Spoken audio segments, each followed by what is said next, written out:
You don't want to try the coffee I made especially for you, honey? My husband James asked with a strange smile that didn't quite reach his eyes. I was sitting at my sister-in-law Nina's elegant dining table in her Nashville home, where we were having our monthly family brunch. The coffee cup in front of me had a bizarre, almost metallic smell that made my stomach turn.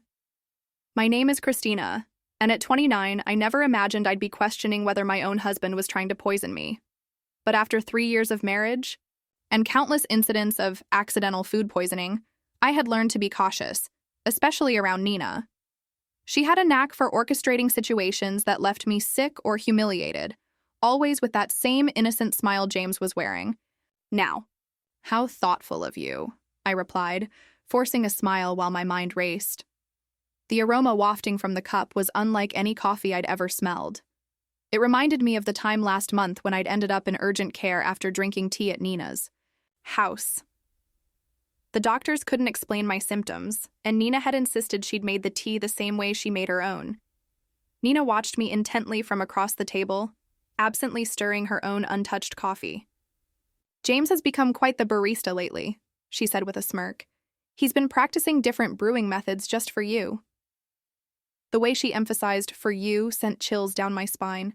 I'd noticed James spending more time at Nina's house lately, claiming they were planning a surprise for our upcoming anniversary. But something felt off. The whispered conversations that stopped when I entered the room, the strange texts I'd glimpsed on his phone, and now this coffee with its peculiar scent. I lifted the cup, pretending to take a sip while studying their expressions. James and Nina exchanged a quick glance that confirmed my suspicions. Making a show of checking my phone, I stood up abruptly. "Oh, would you look at that? I need to make a quick call for work. Nina, would you mind if I use your study?" As I walked past Nina's place setting, I deliberately stumbled, quickly switching our coffee cups in the confusion of steadying myself. "I'm so sorry," I exclaimed, straightening up. "I'm such a klutz sometimes." Nina waved off my apology with a tight smile. "Just try not to break anything in the study." I nodded and hurried away, my heart pounding. Through the study's doorway, I could still see them at the table. Now, I just had to wait and watch. From the study doorway, I watched Nina lift the coffee, cup to her lips, and my stomach clenched with anxiety. Part of me wanted to stop her, to warn her, but I needed to know the truth. I'd spent too many nights in emergency rooms, too many hours doubled over in pain, always after sharing meals with them. It wasn't always like this. When I first met James at a friend's wedding in Nashville 3 years ago, he was charming and attentive. Nina had seemed welcoming too, inviting me to family gatherings and offering to help plan our wedding. But looking back, I should have noticed the red flags. The way she would accidentally spill things on my dress at important events, or how my food always seemed to have extra seasoning when she helped cook. The incident started small. An upset. Stomach here, a mild allergic reaction there. James always had an excuse ready. Maybe it was something you ate earlier, or you must be coming down with something. But the pattern was becoming clear. The worst was 2 months ago when I ended up hospitalized after eating breakfast at their house. The doctors found traces of something in my system they couldn't identify, but James convinced everyone I must have taken some expired medication. I gripped the door frame, watching as Nina took another sip of the coffee. James was typing on his phone, seemingly unconcerned. My own untouched cup sat cold on the table where I'd left it. The metallic smell still lingered in my nose, making me shudder. A slight tremor in Nina's hand caught my attention. She set down the cup, her face suddenly pale. "James," she said, her voice shaking, "something's wrong." James looked up, his expression changing from confusion to horror as he realized which cup she was drinking from. He jumped up, knocking over his chair. "Nina, what's happening?" Nina's hands were trembling violently now. I feel..." She tried to stand but stumbled, grabbing the edge of the table for support. "James, what did you put in that coffee?" I stepped out of the study, my phone already recording. James was beside Nina now, his face ashen. "That wasn't supposed to be your cup," he whispered, but in the silence of the dining room, his words carried clearly. Nina's eyes widened with realization and fear. "Call an ambulance," she gasped, sliding to the floor. "Please, I can't." I dialed 911 immediately, my hand steady despite the chaos unfolding. Nina was on the floor, her body racked with violent tremors. James knelt beside her, panic written across his face as he realized their plan had backfired spectacularly. "Emergency services? Yes. We need an ambulance at 1542 Maple Grove Drive," I said clearly, keeping my phone recording. "My sister-in-law appears to be having a severe reaction to something in her coffee. She's conscious but experiencing tremors." As I spoke to the dispatcher, Nina's eyes locked onto mine. The usual cold calculation in her gaze was replaced by raw fear. "Christina," she gasped. "You switched. You knew." "Ma'am, the ambulance is on its way," the dispatcher assured me. "Please stay on the line." James was growing more frantic by the second. "Nina, what's happening? That wasn't supposed to— it wasn't meant for— Shut up, James," Nina snapped through gritted teeth, her anger momentarily overcoming her distress. "This is all your fault. You said it would just make her sick enough to miss the board meeting next week. You promised it wouldn't be traced." My blood ran cold. The board meeting where I was scheduled to present my proposal for a major client account, the same account Nina had been trying to land for months at our competing firms. Everything started clicking into place. "The tea last month," I said, my voice surprisingly steady. "And the breakfast incident 2 months ago. Those weren't accidents, were they?" Nina's face contorted with another wave of pain. "The tea was supposed to keep you home during the Johnson contract presentation, but you went anyway." She clutched her stomach, doubling over. "James said he said we just needed to discredit you, make clients think you were unreliable." The sound of sirens filled the air outside. James stood up, backing away from both of us. "Nina, stop talking! You don't know what you're saying." "I know exactly what I'm saying," Nina spat, her words slurring slightly. "We've been planning this for months, ever since Christina started outperforming me at every client meeting. You were supposed to make sure she drank it today." The paramedics burst through the front door, and I quickly stepped aside to let them work. As they loaded Nina onto a stretcher, I stopped recording and sent the video to my private email, then to my lawyer. James stood frozen, watching as his carefully constructed plan crumbled around him. "I'll ride with her to the hospital," I told the paramedics, my voice firm. "After all, I need to make sure my sister-in-law gets the proper treatment." I met James's terrified gaze, and I'm sure the doctors will be very interested in knowing exactly what was in that coffee. The emergency room at Nashville General Hospital was a flurry of activity as doctors rushed to treat Nina. I sat in the waiting room, my phone clutched in my hand, replaying the recording of Nina's confession. The tremors in her voice, the panic in her eyes, it was all the evidence I needed to prove this wasn't just paranoia on my part. "Family of Nina Anderson?" a nurse called out. I stood up, noting James's conspicuous absence. He'd mumbled something about parking the car 20 minutes ago and hadn't returned. "I'm her sister-in-law," I said, following the nurse through the double doors. "How is she?" "She's stabilized, but we found concerning levels of toxins in her system." The nurse's expression was grave. "The doctor would like to speak with you about some unusual findings in her blood work." Dr. Phillips, a tall woman with graying hair and sharp eyes, was waiting by Nina's room. "Mrs. Bennett, could you tell me exactly what happened before your sister-in-law became ill?" I took a deep breath, pulling out my phone. "I think you should listen to this first." I played the recording from brunch, watching the doctor's expression change from professional concern to alarm. "This is very serious," she said, making notes on her tablet. "The substance we found isn't something that accidentally ends up in coffee. We're looking at deliberate contamination." Just then, James appeared at the end of the hallway, his face pale and sweaty. He'd clearly overheard the doctor's words. "Christina," he started, taking a step toward me. "Let me explain." "Stay back," Dr. Phillips warned, pressing the nurse's call button. "Security to room 412, please." James raised his hands in surrender. "This is all a misunderstanding." Nina was confused. She didn't know what she was saying. "Really?" I pulled up the texts I'd discovered on his phone last week, the ones I'd secretly forwarded to myself. So these messages between you and Nina about making sure she's out of commission before the Henderson presentation were just friendly conversation? His face drained of color. You went through my phone? After I found the strange bottles in your desk drawer. Yes, I did. I turned to Dr. Phillips. Doctor, I've been hospitalized 3 times in the past 6 months with unexplained symptoms. I'd like to know if they match what you found in Nina's system today. The doctor's eyes narrowed. We'll need to run some tests to compare. Security? We'll make sure your husband remains available for questioning, she added, and 2 security guards positioned themselves on either side of James. He looked trapped, his carefully constructed facade crumbling. Nina and I, he stammered. We were just trying to help you.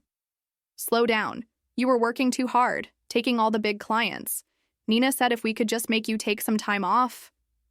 By poisoning me? My voice was steady, even as my hands shook with rage. How long have you been doing this? Was it you who tampered with my food at the Christmas party too? James's silence was all the answer I needed. Behind him, I could see Nina's room, where she lay connected to various monitors. Her earlier bravado was gone, replaced by the fear of someone who knew their schemes had finally caught up with them. Detective, Mendoza is on her way, Dr. Phillips said quietly. She'll want to take statements from everyone involved. I nodded, feeling a strange sense of calm. The truth was finally coming out, and there was no going back. Detective Mendoza arrived within the hour. Her presence was commanding in the sterile hospital corridor. She was a seasoned investigator who specialized in domestic abuse cases, and she listened intently as I played the recording from brunch and showed her the text messages. Mrs. Bennett, she said, reviewing her notes. You mentioned previous hospitalizations. Can you tell me more about those incidents? I pulled out my phone again, opening a document I'd been quietly maintaining for months. The first time was in February, after a dinner at Nina's house. I had severe stomach pains and dizziness. The second was in April, the tea incident, and then in June, after breakfast with them. My voice remained steady as I continued. Each time. The symptoms were similar, but just different enough that the doctors couldn't pinpoint a cause. The detective's eyes narrowed as she looked at my detailed log of dates, symptoms, and circumstances. And you've been keeping records ever since you noticed the pattern? I hesitated before pulling out another phone from my purse. I also started carrying a backup phone with a different number. I used it to record conversations when I was around them. I have several where Nina and James discuss their plans, though they are careful not to be explicit. In one of the recordings, Nina's voice came through clearly. The Henderson account is worth millions, James. We can't let her ruin everything we've worked for. Just stick to the plan. A few days of illness should be enough. James's response was equally damning.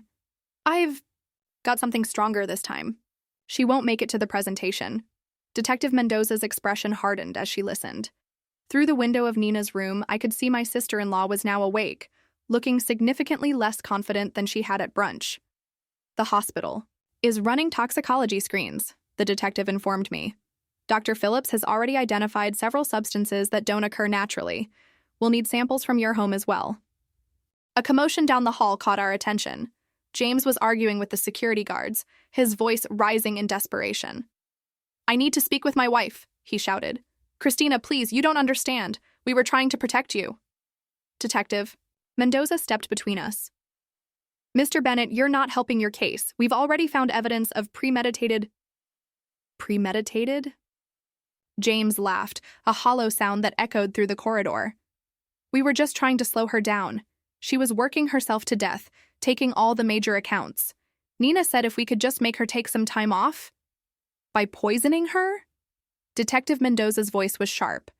That's not protection, Mr. Bennett. That's attempted murder. The color drained from James's face. Murder? No, that's not. We never meant to. Then what exactly did you mean to do? I asked, my voice surprisingly calm. When you put something in my coffee this morning, what was supposed to happen? James's silence spoke volumes. Behind him, I could see Nina watching through her hospital room window, her face a mask of fear and calculation. I wondered if she was trying to figure out how to spin this, how to explain away months of systematic poisoning as some sort of misguided attempt at helping me. "We'll need both of their phones," Detective Mendoza told the security guards.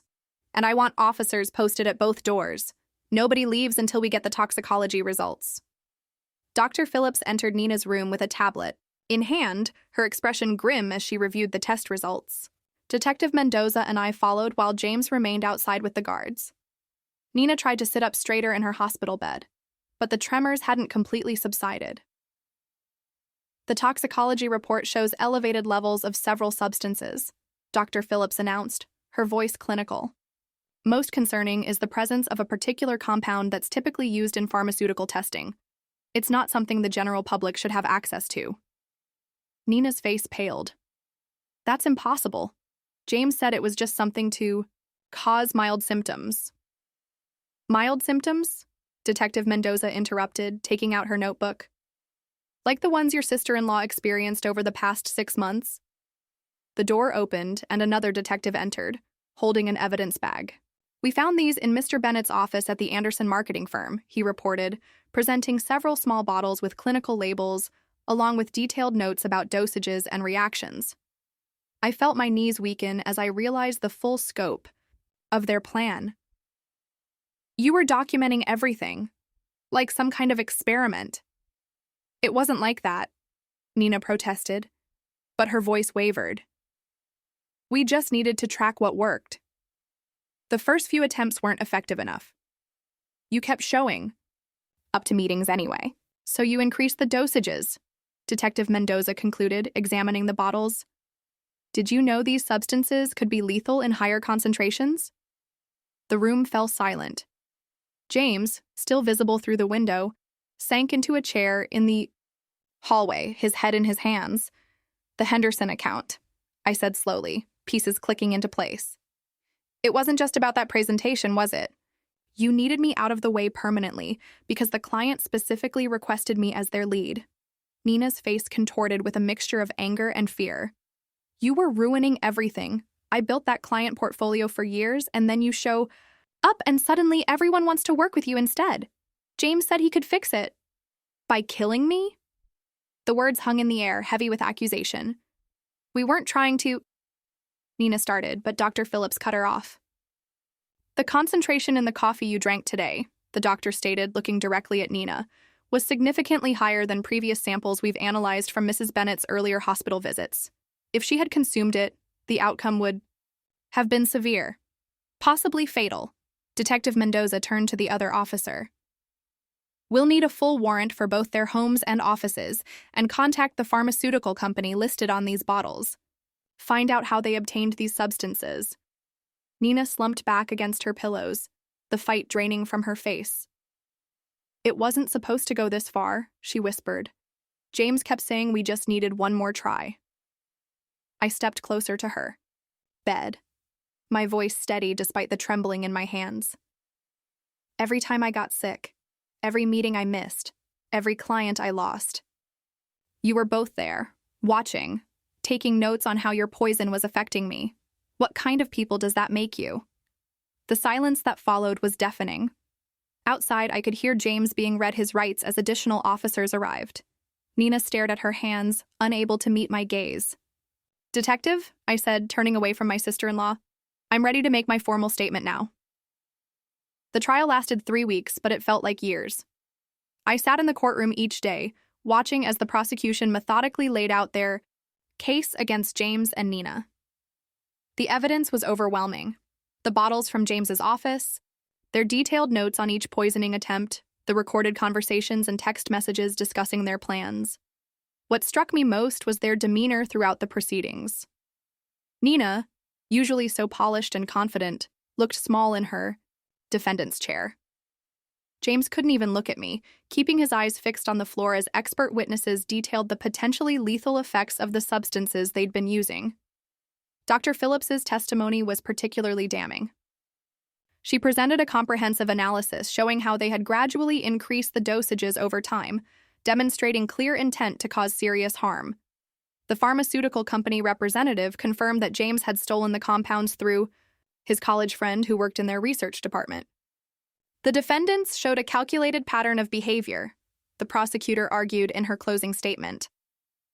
This wasn't just corporate sabotage, it was a systematic attempt to harm Mrs. Bennett with a clear escalation that could have resulted in death. When the verdict was finally read, I felt no joy, only relief. Both James and Nina were found guilty on multiple counts, including attempted murder and conspiracy. The judge's words echoed through the silent courtroom. The premeditated nature of these actions, carried out against a family member over an extended period, demands the maximum sentence. I watched as they were led away in handcuffs, thinking about how greed and jealousy had twisted two people I once trusted into something unrecognizable. Their business, their reputations, their freedom, all sacrificed in an attempt to destroy me. 1 year after the trial, I stood at the podium of the Nashville Business Leaders Conference, preparing to give the keynote speech. The irony wasn't lost on me. This was exactly the kind of opportunity Nina had tried to prevent me from achieving. The Henderson account, which she and James had been so desperate to steal, had led to several more major clients, establishing me as one of the top marketing executives in the region. Success isn't just about talent or hard work, I began, looking out at the sea of faces. It's about integrity, about building genuine relationships based on trust. I paused, letting my words sink in. Sometimes the biggest threats to our success come from those closest to us, but surviving those challenges makes us stronger. After my speech, several young professionals approached me seeking advice. One woman, her eyes bright with determination, asked how I'd maintained my composure throughout the ordeal. I focused on what I could control, I told her. I gathered evidence, trusted my instincts, and refused to let fear stop me from pursuing my goals. Later that evening, I received an email from the Henderson client, confirming they were renewing their contract for another 3 years. I smiled, thinking about how differently things might have turned out if I hadn't trusted my instincts that day at brunch. The local paper had run a small article that morning about Nina and James beginning their prison sentences. I didn't read it. Instead, I focused on the proposal for my newest client project, knowing that the best revenge wasn't about getting even. It was about moving forward and succeeding despite those who tried to hold you back.